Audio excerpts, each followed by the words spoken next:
Programa Fala Mais. Um oferecimento Hotel Trip.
Olá, o Fala Mais já começou e desde já eu quero agradecer o carinho da sua companhia aqui comigo. Quer dar uma sugestão aí de pauta? É só seguir aqui nossos perfis nas redes sociais ou entrar em contato com a nossa produção através do nosso telefone.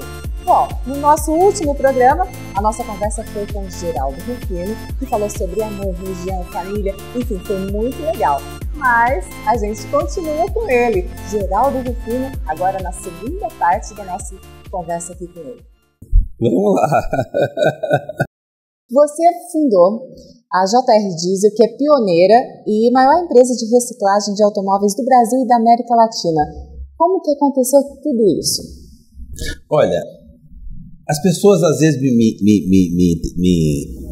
indagam sobre essa coisa de eu ter a visão, de lá atrás eu enxergar que a reciclagem era necessária, que era um mercado promissor, e como é que eu enxerguei e fiz com que um desmanche se tornasse a maior recicladora de caminhões e ônibus da América Latina.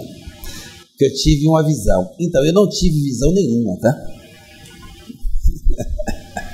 Eu acho que nos negócios, essa coisa de ter visão, de você ser um gênio e que você é um expert nos negócios e tal, nada a ver, tá? Eu acho que assim, pelo menos comigo não teve nada a ver com isso. Acidente de percurso. Você faça o melhor possível daquilo que está dentro da sua possibilidade no dia. E aquilo provavelmente vai se transformar em alguma coisa baseado naquilo que você acredita, nos seus movimentos, na sua atitude, no próximo degrau. É uma história bem diferente ali. Do limão você fez uma limonada, porque exatamente. Aconteceu um acidente com os caminhões. Eu só queria vender as peças para salvar minha credibilidade, para pagar o carnê dos caminhões. E para vender as peças precisava comprar mais peça.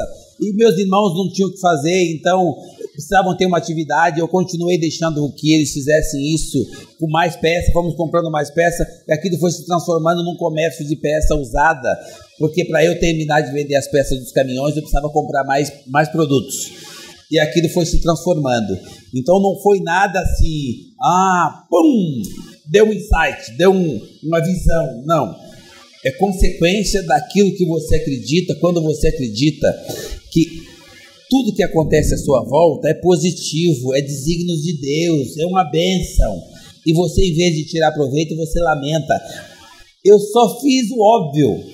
Eu, em vez de ficar lamentando que meus caminhões bateram, eu fui ver o que eu podia fazer com as peças. Foi só isso, e isso transformou no que nós somos hoje. Nós somos a maior recicladora de caminhões e ônibus, nós não mexemos com carro de passeio, mas ninguém nos superou, nem no Brasil, nem na América Latina, na formalidade, na forma legalizada, na forma de parceria com o governo, com as autoridades, ou seja, dessa forma formal e trabalhando de forma ética, correta, e com estabilidade de empresa, ou com pensamentos, ou com comportamento de empresa, no nosso segmento ninguém nos acompanhou, por isso nós somos os maiores.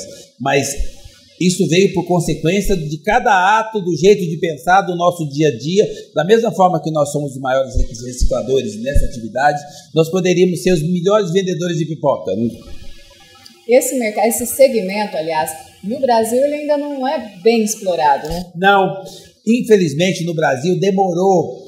Aliás, nós acabamos dando uma ajudinha para cair a ficha de autoridades, para reconhecer que o que eles chamam de desmanche, o que eles chamam de boca, o que eles chamam de fundo de quintal, lá fora chama-se reciclagem automotiva e é um mercado de alguns bilhões de dólares. Ou seja, nos Estados Unidos, que é uma referência a nível de capitalismo, a nível de economia, o nosso segmento está entre as 20 melhores atividades econômicas do país, nos Estados Unidos, no Japão também. No Brasil, agora que caiu a ficha para o tamanho desse mercado, e autoridades sérias de São Paulo resolveram normatizar, regulamentaram a lei, que começou a acontecer há 2, 3 anos atrás, que agora ela é federal, que vai fazer com que gere oportunidade para um monte de gente, que um monte de gente comece a fazer isso de forma formal, que venha para a formalidade, que possa gerar mais oportunidade de emprego, mais oportunidade É um segmento absurdamente grande. O Brasil tem uma série de montadoras, tem muito veículo, o que vai possibilitar que nós somos número 1, mas nós não exploramos nem 3% do segmento, o que significa que tem mercado para todo mundo. Gente, quem tiver que fazer o que eu faço, vem fazer. Faça de forma formal, de forma ética, de forma legal, que você vai ter um negócio que tem todo o tempo do mundo e toda a oportunidade do mundo para ser um dos grandes negócios, independente do meu. O meu é agulha no palheiro, independente do tamanho que já é. E você acredita no Brasil? Eu acredito no Brasil e eu acredito no brasileiro. E eu não acredito que tem um político, uma norma, uma regra, uma lei, uma quadrilha, que vá incomodar um país do tamanho do nosso. O brasileiro é muito grande, o Brasil é muito grande, o brasileiro é maior ainda. Nosso país ele é tão rico, né, Geraldo? O país é rico em tudo.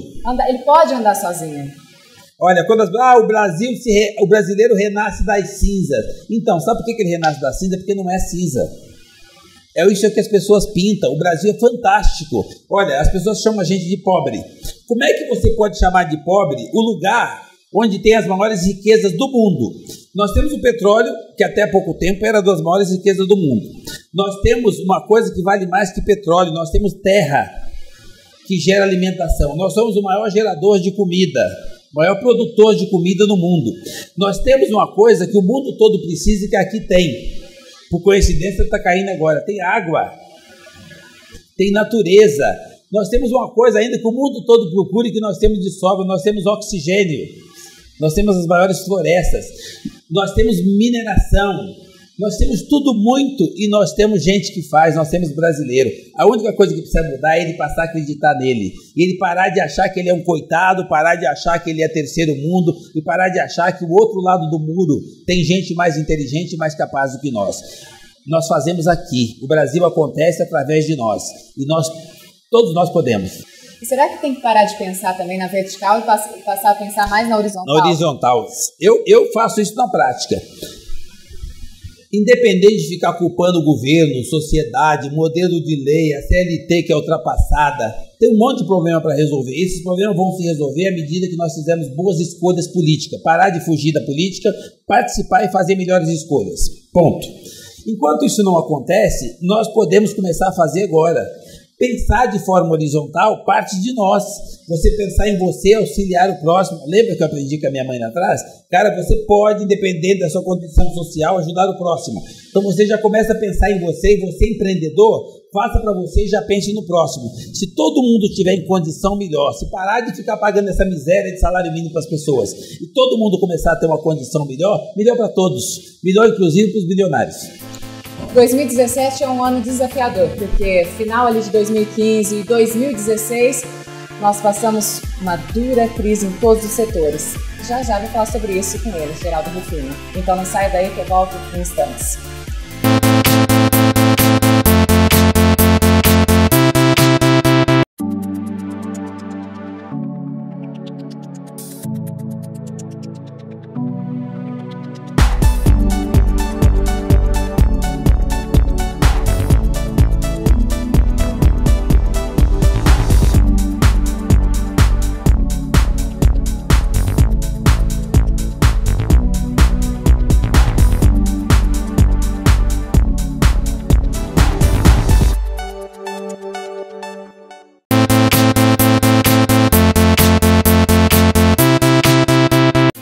volta aqui com o nosso programa. Você que pode acompanhar todo o conteúdo dos nossos perfis nas redes sociais.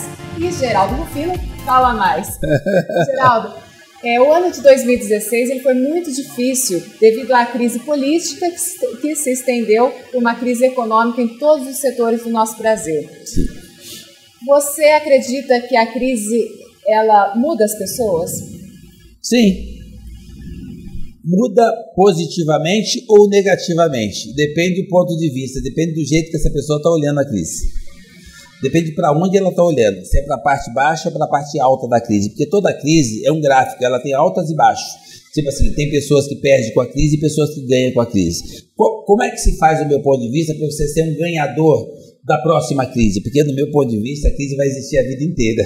Você tem que escolher o lado de quando ela aparece. Quando ela aparece, você tem opção, você tem livre-arbítrio. Escolha o melhor lado, você tem essa opção. Você pode escolher o lado das oportunidades a hora que ela aparece, que tipo de oportunidade que ela trouxe, porque toda crise traz oportunidade. As pessoas sofrem porque a maioria delas fica olhando para o buraco que ela deixou. E como ter esse time ali para enxergar a oportunidade? Jeito de pensar.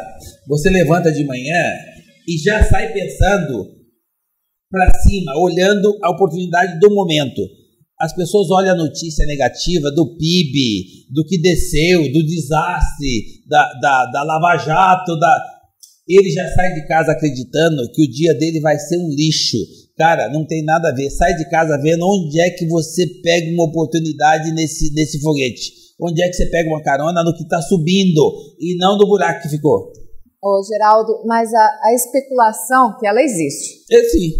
Ela pode até piorar a crise. Aliás, a crise, na realidade, é uma especulação. Que vira realidade. É uma especulação, ela só vira realidade porque as pessoas acreditam. Se você deixar de acreditar na especulação, a mídia precisa vender, a mídia está certa. Agora a mídia vai vender o que o povo está querendo comprar, o povo quer comprar a crise, eles vendem a crise. É o povo que compra. As pessoas adoram saber que estragou tudo, que está tudo danado, e que o dólar vai desabar, que o dólar vai subir, que o governo vai cair. Parece que aquilo chega todo mundo para frente da TV, parece que as pessoas se alimentam do negativo. A prova diz que nos principais telejornais o que vende é matéria ruim, né? Matéria a notícia ruim. É isso. Agora, gente, nós não temos mais 7 anos de idade. Crise, seja ela política, seja ela o que for, o que dói mesmo é quando ela mexe na economia.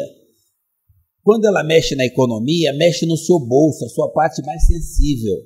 Agora, pensa comigo, o que tem no bolso? Dinheiro.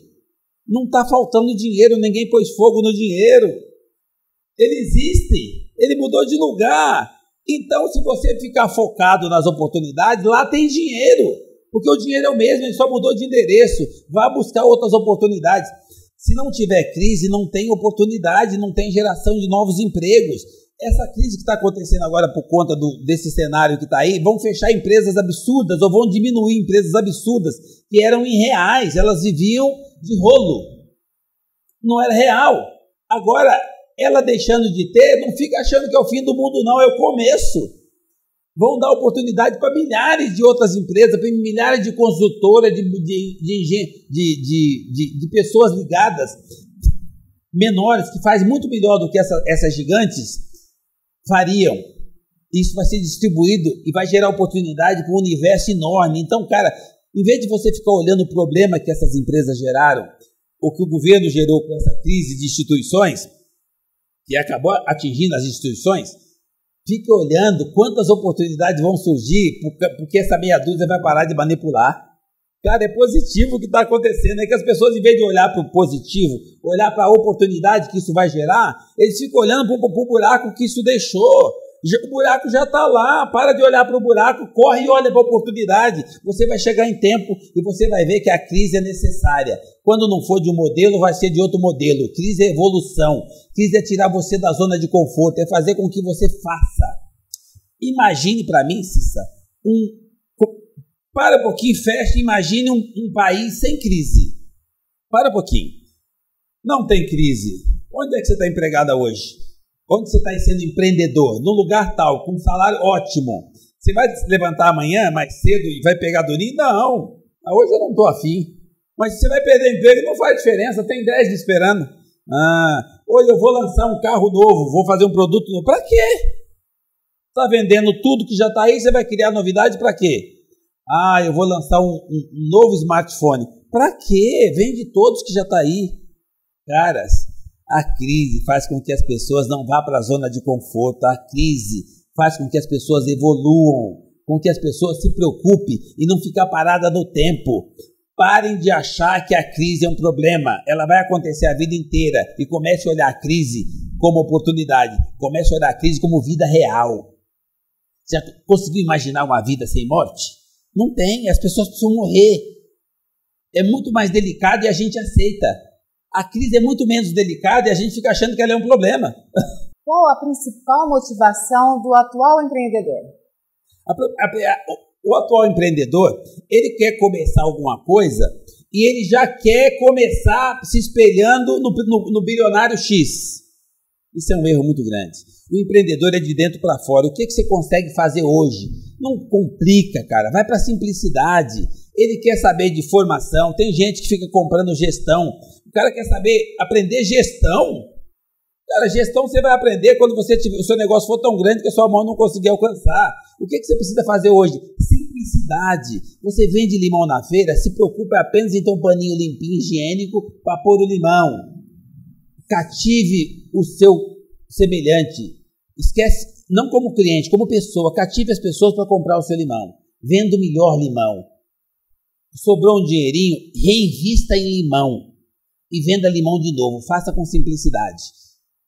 E aí, por consequência, você vai ter resultado. E a hora que você começar a ter resultado, fortaleça o seu negócio e não a sua vida pessoal. Mas nem todo mundo tem esse carisma que você tem. Então, mas assim, o carisma pode ajudar, mas tem coisas que são tão óbvias que as pessoas precisam fazer. As pessoas têm o hábito de achar que eu tenho uma criatividade, um carisma, uma visão, uma estratégia, uma visão de empreendedor. Eu não tenho nada disso. Eu faço o óbvio. Eu ponho um limão, ponho um paninho e vendo. Eu ponho meu balcão, ponho a peça e vendo. Trato bem o meu colaborador, porque ele é um parceiro. Eu não contrato currículo, eu contrato pessoas. E eu contrato empreendedor, eu não contrato empregado. O cara que vem para cá vem com a mentalidade que a empresa é dele, que ele vai trabalhar para ele. Eu dou a condição para ele se sentir assim e quando nós ganhamos, eu deixo ele ganhar para ele se sentir parte do processo. Ele passa a ser o tocador da empresa. Eu cuido das pessoas, as pessoas cuidam da empresa. O que é empreender? Empreender é um sentimento que eu acho que as pessoas têm que ter. O brasileiro tem isso, tem uma particularidade nesse assunto. O brasileiro é um empreendedor nato. Por que nato? Porque tá nele. Parece que já é do nosso DNA, da nossa origem. Nós gostamos de fazer alguma coisa, nós gostamos de não ser mais um, nós gostamos de ser importante, de ser significativo para a sociedade. Empreender é isso, é fazer alguma coisa para você e para o próximo, fazer alguma coisa por mais alguém, criar gerador de oportunidade. Para você fazer isso, empreender para mim é você começar a fazer isso na condição que te permite onde você está. Se você está desempregado e você não tem nada para fazer e você só tem um dinheiro para comprar o limão, compra o limão e começa a vender. Se você não tem dinheiro para comprar o limão, arruma um emprego e vai empreender como empregado, vai empreender no CNPJ do outro. Se você já está empregado, vai empreender lá. Vai ser o dono da empresa, vai ser o dono daquilo que deram para você fazer, seja o melhor naquilo. Empreender é ser o melhor naquilo que você está fazendo. É ser o melhor naquilo que você está fazendo, é ter responsabilidade naquilo que deram para você fazer, é entender que aquilo é responsabilidade sua, é não procurar culpado, assumir as responsabilidades e ser o protagonista e o gerador de oportunidade para o próximo. Isso não tem nada a ver com CNPJ, isso é de dentro para fora, é o jeito de pensar. É quando você começa a fazer alguma coisa e acredita naquilo que você está fazendo e entende que o seu sonho, a sua empresa, a sua realização, o seu projeto de vida, o seu prazer de ser empreendedor está baseado naquilo que você se propõe a fazer de dentro para fora e não necessariamente se o CNPJ é seu ou não. O que faz com aquele medo? O medo é necessário. Todas as vezes, tudo que você for fazer na vida, você precisa ter medo. Se você não tiver medo, você for muito corajoso, muito forte, todo grande herói nasce morto. Tipo assim, cara, não, o medo é necessário. O que não pode ter é confusão. Não misturar as estações. Uma coisa é você ter medo. O medo, você deve usar ele como segurança, como controle, como autocontrole. O que não pode é deixar que o medo seja a pedra do caminho. Você não precisa se preocupar em ter medo. Você só não pode deixar que o medo seja maior que você. O medo, todos nós temos, ela é a nossa natureza. Você precisa ter essa reserva. Mas ela tem que ser só uma reserva. Ela não pode ser o seu obstáculo. Ela não pode impedir que você tenha coragem de fazer. O medo tem que ser seguro, freio, controle e não obstáculo. Vou dar um exemplo. Por exemplo, piloto de avião. Se ele começar a abusar muito e perder o medo, enfim, tem aquele ditado que só os campeões, né? Exatamente. Se ele não tiver coragem, ele não sai com aquele monstro do chão para subir. Certo. Aí ele precisa de coragem. Agora, se ele não tiver medo, ele vai tentar fazer piruleta lá em cima e vai descer. Ele precisa ter medo. Ele precisa ter a sensação que ele não é o dono do mundo. Ele só é filho dele. Então ele precisa ter limite. Quem é que põe limite? O medo. Quem é que dá estabilidade para a disciplina? O medo. Por você ter medo, por você ter preocupação, por você entender que você não é o dono do mundo, você é obrigado a ter disciplina. A disciplina cria o equilíbrio, cria o seu espaço de segurança e, por consequência, você fica mais próximo do sucesso. Tem algumas situações, mudando até um pouquinho aí dessa situação do medo, vamos falar de voltar à simplicidade, Geraldo. Tem pessoas que acham que se tornam mais importantes, toda hora essas pessoas estão ocupadas em reuniões ou telefonemas e são inverdades. Mas elas acreditam que isso é um fator que vai fazer com que elas pareçam mais importantes que as outras pessoas. Como lidar com isso? Olha, vou voltar para a coisa que eu mais acredito, o jeito de pensar. E você tem um modelo que eu acho que serve para o mundo todo, e eu fiz isso a vida inteira. Copie. A hora que você for copiar as pessoas, talvez por mau hábito, as pessoas vêm copiando algumas pessoas lá atrás que eram importantes. As pessoas importantes, para se sentir importante, para continuar com o status de importante, eles diziam que não tinham tempo. A agenda estava cheia. O telefonema precisa ser programado. E aí a pessoa começa a pôr aquilo na cabeça e ela começa a ser dependente daquilo. Ela começa a achar que para ser importante, ela precisa não ter tempo. Ela precisa entender que não pode as coisas fazer com simplicidade. Ela precisa vender a complexidade. E na realidade, a maior fortaleza, a maior sensação de segurança e o que nós temos de melhor, que é a felicidade, estão nas coisas mais simples. O jeito mais simples de atender as pessoas, a obrigação de compartilhar carinho e reciprocidade no respeito com as pessoas. Eu acho uma falta de respeito você não atender uma pessoa, você não responder para uma pessoa, você não dar bom dia, você não cumprimentar ou você não parar para receber ou doar um carinho. As pessoas que acham que não tem tempo é porque já passou do tempo, ela tem que ir embora. O tempo é nosso, então nós temos que usar ele da melhor maneira possível. Eu uso o meu tempo para beneficiar primeiro a mim mesmo, eu pego a máscara e ponho em mim, eu respiro o meu melhor oxigênio, em seguida eu ponho a máxima no próximo. Eu uso o meu tempo para viver. E por consequência, dentro da minha vida eu consigo agregar, fazer coisas e beneficiar o próximo. Mas é o tempo que é meu, não sou eu que sou do tempo. Você gosta de cuidar das pessoas? Eu gosto de cuidar das pessoas, até porque eu tenho tanto benefício divino que eu acho que eu não faço mais que a minha obrigação em cuidar do próximo. Eu aprendi com a minha mentora cedo que você pode auxiliar o próximo. E eu tenho tanto benefício, eu tenho tantos motivos para ser feliz, tantos prazeres, tantas realizações, tantas motivações para eu sorrir, que eu entendo que auxiliar o próximo, fazer alguma coisa pelo próximo, eu não faço mais que a minha obrigação. Eu acho que a obrigação de todo ser humano que respira é em seguida dividir o oxigênio com quem estiver mais próximo. Sabe, Geraldo, quem lê bem, fala bem, pensa bem, tem uma opinião mais apurada sobre os fatos, sobre as pessoas, enfim. E aqui o seu livro, O Catador de Sonhos, é um livro que tem que ter ali na cabeceira da cama, né? Me fala um pouquinho sobre essa obra. Olha, eu tenho muito orgulho desse filho mais velho. A minha empresa, para mim, é um filho. Esse é um dos novos filhos, né, que eu adotei. Que tem muita importância na minha vida, porque eu sempre fiz muito objetivo, sempre fiz com o objetivo de auxiliar o próximo. E o livro é só uma ferramenta para auxiliar mais alguém. Para que as pessoas leiam e absorva daí exemplos práticos de vida real para ele entender que é fácil ele empreender, que é fácil ele ganhar dinheiro. Ganhar dinheiro não é um problema.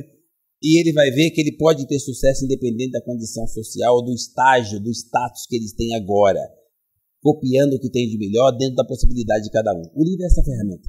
E o livro ele está sendo vendido em todo o Brasil. O livro tem em todo o Brasil, você compra pela internet. Aliás, eu agradeço quem já fez isso, né? Porque o livro foi lançado em setembro do ano passado e nós já vendemos acima de 17 mil unidades.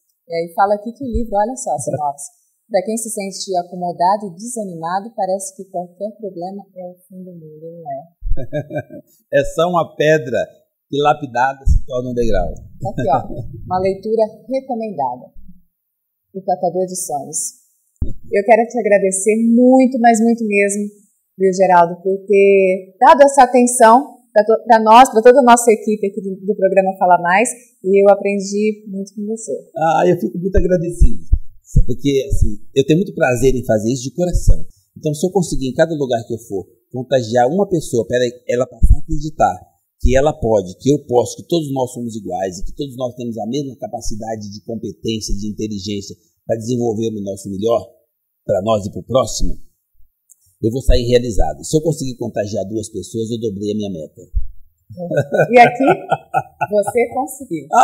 Muito obrigado. Espero reencontrá-lo outras vezes aqui no nosso programa, vai ser viu? Um prazer, vocês são uma simpatia. E será sempre muito bem-vindo em Ribeirão Preto. Eu agradeço. Obrigado a todos. Espero aí que você tenha gostado muito aqui do nosso segundo programa com Geraldo Rufino. Gente, nosso programa vai ficando por aqui e até o próximo. Tchau.